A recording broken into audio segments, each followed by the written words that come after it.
a 3D printer at home and everyone who sees it is mesmerised. But the ones who are most interested are my friends' school-aged kids. They're not content to just watch. They want to create. They're already engaged and it's inspiring to watch them jump on the computer and just start figuring it out. Today I'm suggesting that we introduce 3D printers and a maker pedagogy here in our school. DT is an obvious subject for this, but I want to show you, my fellow teachers, that we can all use it for effective teaching and learning. In art class, you can print out actual sculptures for art theory or have students design their own jewellery. This is an ancient flute called an ocarina. Students can even tinker with this or make their own instrument. You could give this fossil out to a group of students. They're an archaeological team and they've found this on a dig. What could it be? You could have students design and print a 3D model of a formula, have them study acceleration by making and racing their own model car designs, or make jewellery with mathematical formulas. Build Da Vinci's bridge, fire his catapult, or build your own drone. Thingiverse is a website dedicated to free sharing of 3D models, and I urge you to take a look at the many thousands available for inspiration. It provides an environment for us and our students to download other people's models, learn from and improve on them, and even upload our own to share with the world. It's a great opportunity for all of us to tinker with and customize existing models to construct our own knowledge of making. The sharing economy is becoming pervasive, and this provides an authentic discussion point about copyright and data ownership and the ethical decisions our students will need to make in our online world. The maker pedagogy is based on constructionism, which is a belief that students learn by actively constructing knowledge through the act of making something, but in particular making things to share with others and things that are personally meaningful for them. It brings creativity, tinkering, exploring, building and presentation to the forefront. And when we give students time to think and reflect on this learning, it can result in the deepest level of understanding.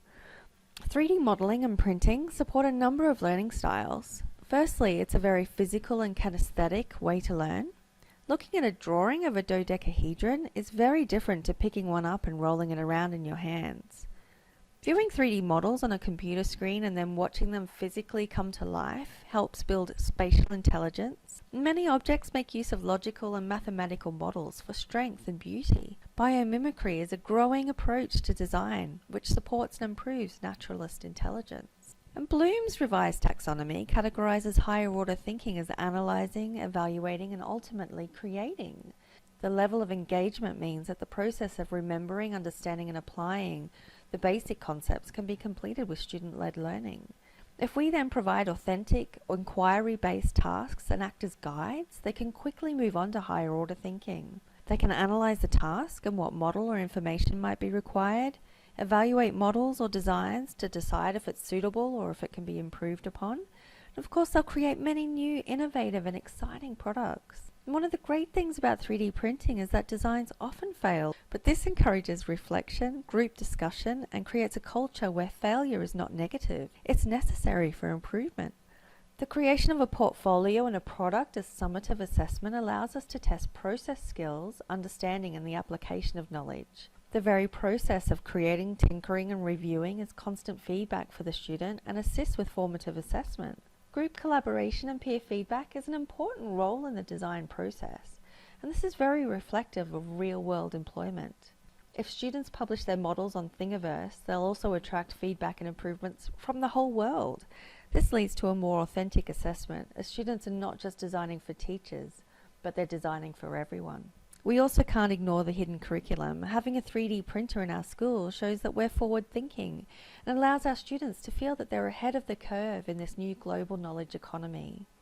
The UK Department of Education has published a document outlining the findings of a one-year trial in 21 schools. All pupils who have been involved with 3D printing have been inspired by its possibilities. It moves pupils away from the practicality of design and allows more opportunity to see how maths and science are an integral part of the process. We can spend more time on the science and maths involved in the design.